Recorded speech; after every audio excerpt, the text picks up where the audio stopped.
Em nome do Pai, do Filho e do Espírito Santo. Amém. Jesus Mestre, creio com viva fé que estais aqui presente junto de mim, para indicar-me o caminho que leva ao Pai. Iluminai minha mente, movei meu coração, para que esta meditação produza em nós frutos de vida. Amém. Os caríssimos irmãos de fé, nós estamos meditando a liturgia do 33º domingo do tempo comum. Hoje nós temos como leituras bíblicas Provérbios, capítulo 31, versículo de 10 a 13, do 19 ao 20, do 30 ao 31. Salmo é o Salmo 127, segunda leitura de 1 Tessalonicenses, capítulo 5, versículos de 1 a 6, e o Evangelho de hoje é o Evangelho de São Mateus, capítulo 25, do versículo 14 ao versículo 30. Naquele tempo, Jesus contou esta parábola a seus discípulos. Um homem ia viajar para o estrangeiro, chamou seus empregados e lhes entregou seus bens. A um deu 5 talentos, a outro deu 2 e ao terceiro 1, a cada qual de acordo com a sua capacidade. Em seguida, viajou. O empregado que havia recebido 5 talentos saiu logo, trabalhou com eles e lucrou outros 5. Do mesmo modo, o que havia recebido 2 lucrou outros 2. Mas aquele que havia recebido 1 só saiu, cavou um buraco na terra e escondeu o dinheiro do seu patrão. Depois de muito tempo, o patrão voltou e foi acertar contas com os empregados.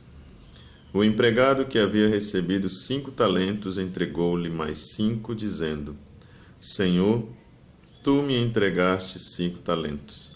Aqui estão mais 5 que lucrei. O patrão lhe disse: Muito bem, servo bom e fiel, como foste fiel na administração de tão pouco, eu te confiarei muito mais. Vem participar da minha alegria. Chegou também o que havia recebido 2 talentos e disse: Senhor, tu me entregaste 2 talentos. Aqui estão mais 2 que lucrei. O patrão lhe disse: Muito bem, servo bom e fiel. Como foste fiel na administração de tão pouco, eu te confiarei muito mais. Vem participar da minha alegria. Por fim, chegou aquele que havia recebido 1 talento e disse: Senhor, sei que és um homem severo, pois colhes onde não plantaste e ceifas onde não semeaste. Por isso, fiquei com medo e escondi o teu talento no chão. Aqui tens o que te pertence. O patrão lhe respondeu: Servo mau e preguiçoso, tu sabias que eu colho onde não plantei e ceifo onde não semeei? Então, devias ter depositado meu dinheiro no banco, para que ao voltar eu recebesse com juros o que me pertence. Em seguida, o patrão ordenou: Tirai dele o talento e dai-o àquele que tem 10, porque a todo aquele que tem será dado mais e terá em abundância. Mas aquele que não tem, até o que tem, lhe será tirado. Quanto a este servo inútil, jogai-o lá fora na escuridão. Aí haverá choro e ranger de dentes. Em primeiro lugar, meus irmãos de fé, nós devemos olhar para a primeira leitura. A primeira leitura, que nós aqui não lemos, mas você tem a oportunidade de ler aí na sua casa, também de escutar na liturgia de hoje, deste dia de hoje, se exalta a figura da mulher que trabalha. Quem é esta mulher? Só para que a gente tenha uma ideia, vou ler um pequeno trecho da leitura. Esta mulher, que é exaltada na primeira leitura, ela procura lã e linho e com habilidade trabalha as suas mãos. Ela estende a mão para a roca e seus dedos seguram o fuso. Abre suas mãos ao necessitado e estende suas mãos ao pobre. O encanto é enganador e a beleza é passageira. A mulher que teme ao Senhor, essa sim merece louvor. Proclamem o êxito de suas mãos e na praça louvem-na as suas obras. Esta mulher, ela é exaltada pelo seu trabalho, e esta mulher, ela trabalha por quê? Porque ela teme ao Senhor. Por isso o salmo de hoje, ele vem exaltar o temor de Deus. Esse temor que nos faz respeitar os desígnios de Deus e cumprir a vontade de Deus. Felizes os que temem o Senhor e trilham seus caminhos. Feliz és tu se temes o Senhor e trilhas seus caminhos. Do trabalho de tuas mãos hás de viver, serás feliz e tudo irá bem. A exaltação do trabalho de uma mulher, a meditação da dignidade deste trabalho. Mas que mulher é essa que trabalha com as suas mãos? Essa mulher que senta-se para buscar trabalho, essa mulher que estende as suas mãos, ou melhor, como está dito no versículo 20 de Provérbios, abre suas mãos ao necessitado e estende suas mãos ao pobre. Nós queremos ver esta mulher como a igreja. E nesta igreja nós também trabalhamos. Desta igreja nós fazemos parte. Cada um de nós é chamado a trabalhar nesta vinha do Senhor, como nós podemos dizer. Somos chamados a trabalhar pela causa do Senhor. Qual é a causa do Senhor? A causa do Senhor é justamente a sua evangelização.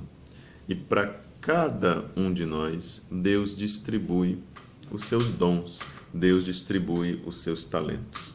Literalmente, esses talentos, na compreensão do mundo, eles representam até uma certa quantidade de dinheiro.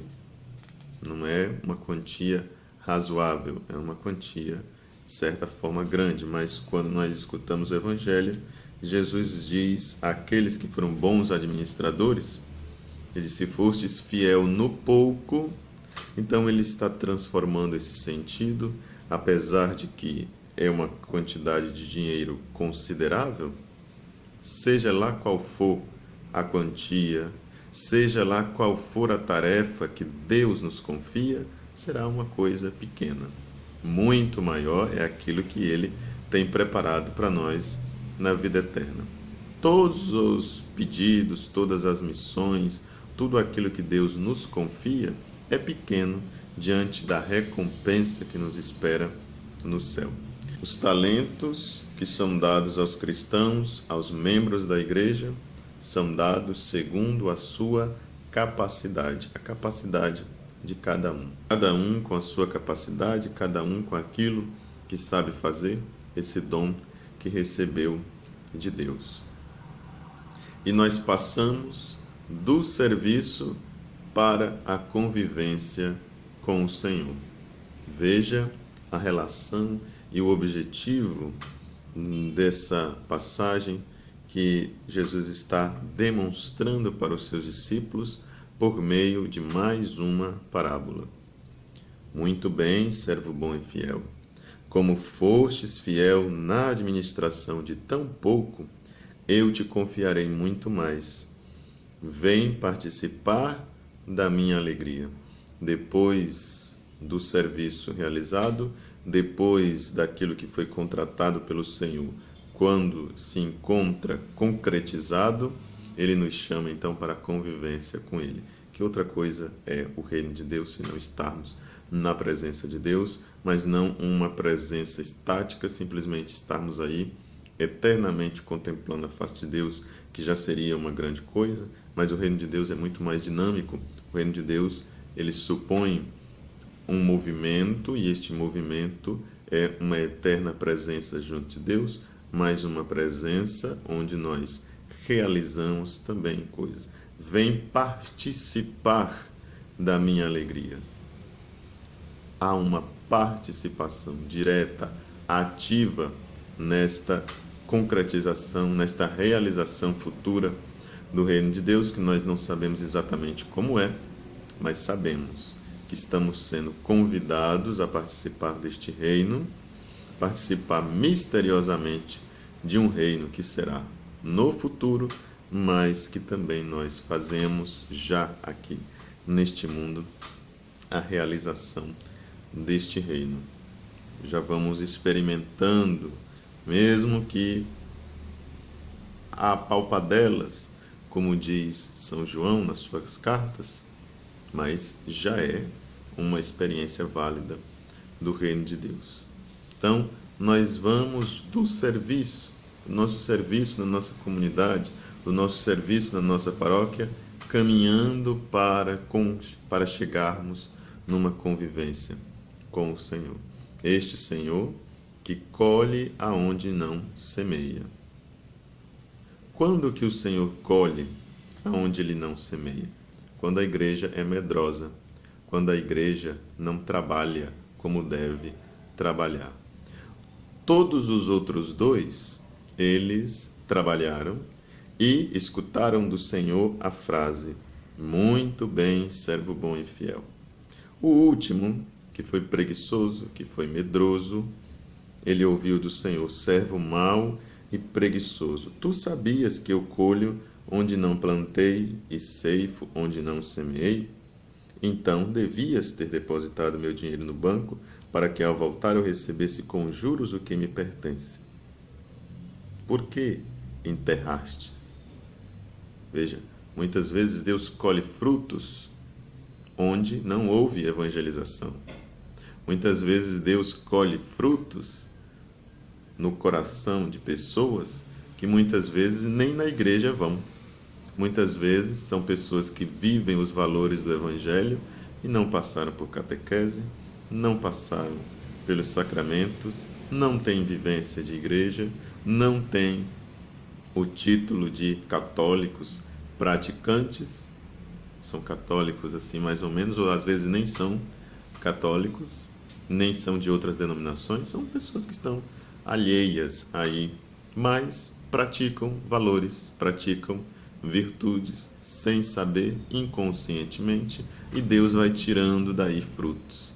E quando é que Deus tira frutos desses terrenos que não foram trabalhados, desses terrenos que são o coração da humanidade, esse coração que não foi preparado pela evangelização, não foi preparado pela catequese?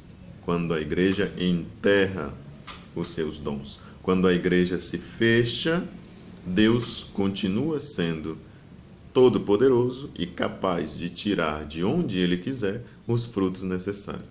É claro que Ele quer cultivar a terra, Ele quer preparar os corações, mas Ele quer fazer isso por meio do nosso trabalho. E quando nós tememos a Deus, como essa mulher da primeira leitura, quando nós trabalhamos pela causa do reino de Deus, que é a evangelização, Deus vai tirando os seus frutos, Deus vai realizando o seu projeto em nossa vida. E quando nós nos acovardamos, quando nós nos escondemos, quando nós enterramos os nossos dons na terra propriamente, né? Deus, mesmo assim, continua a tirar frutos, porque Ele é Deus. E Ele supera a nossa incapacidade, Ele supera a nosso medo, né? A nossa covardia. E o que poderia representar essa terra? Esse último aí colocou o único talento que ele recebeu, colocou na terra. Isso é quando nós nos fechamos e nos curvamos diante das coisas só deste mundo. Enterrou, colocou na terra, ou seja, ficou aqui, fincou as suas raízes no orgulho, na avareza, na preguiça, na mornidão e tudo aquilo que é de baixo, todas as realidades de baixo, todos aqueles negócios de baixo. Muitas vezes nós encontramos esta realidade, pastores que não se dedicam a pastoreio de suas ovelhas, mas se dedicam à burocracia, ao atendimento paroquial, simplesmente.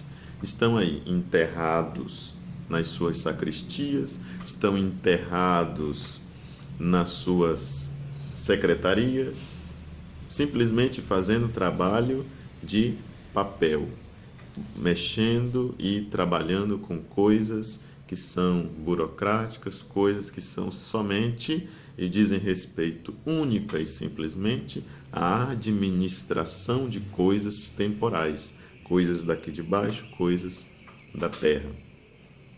Nós necessitamos, pelo mundo próprio que nós vivemos, de prestar contas com a sociedade, com o poder civil de certas coisas, da administração das nossas paróquias, etc, etc e etc. Mas o trabalho contratado pelo Senhor é a evangelização. Deus não quer que a gente fique enterrado nas nossas secretarias, enterrado nas nossas sacristias, enterrado simplesmente em coisas do mundo, assuntos simplesmente burocráticos, legalistas e destas naturezas. O trabalho mais importante, o trabalho fundamental da nossa vida é a evangelização, pastoreio, ir ao encontro das pessoas. Por isso o Papa fala constantemente, nosso Papa Francisco tem insistido nesta ideia de uma igreja em saída. E, indo de encontro com este evangelho, nós poderíamos dizer: queremos uma igreja em saída, uma mulher que trabalha, que teme ao Senhor, uma igreja que trabalha e que teme ao Senhor. Uma igreja que vai ao encontro das pessoas, uma igreja que evangeliza. Por isso, na segunda leitura, São Paulo vai nos recordar que para nós podermos ter essa postura, ter esta atitude de estarmos trabalhando na vinha do Senhor, como essa mulher diligente da primeira leitura, não durmamos. Escutemos as palavras de São Paulo. Todos vós sois filhos da luz e filhos do dia. Não somos da noite nem das trevas, portanto, não durmamos como os outros, mas sejamos vigilantes e sóbrios. Vigiai. Vigiai, pois nós não sabemos quando o Senhor irá voltar. Mas quando Ele voltar, que Ele não nos encontre dormindo, mas vigiando. Palavras de hoje: que Ele não nos encontre trancados nos nossos escritórios, trancados nas nossas sacristias, mas que Ele nos encontre trabalhando, que Ele nos encontre evangelizando. Que essas palavras, irmãos, nos ajudem a bem vivenciar esta 33ª semana do tempo comum, que hoje está iniciando. Ó minha doce Senhora, dai-me a vossa bênção, para não cairmos em tentação, pois toda feliz sorte está, Maria, em tuas mãos. Faz, Senhora, que teus filhos consigam uma boa morte e uma santa vida. A bênção do Pai, o amor do Filho e a luz do Espírito Santo esteja sempre conosco e com as nossas famílias. Amém. Meus caríssimos irmãos de fé, uma boa semana para você, bom domingo e até amanhã com o nosso próximo vídeo.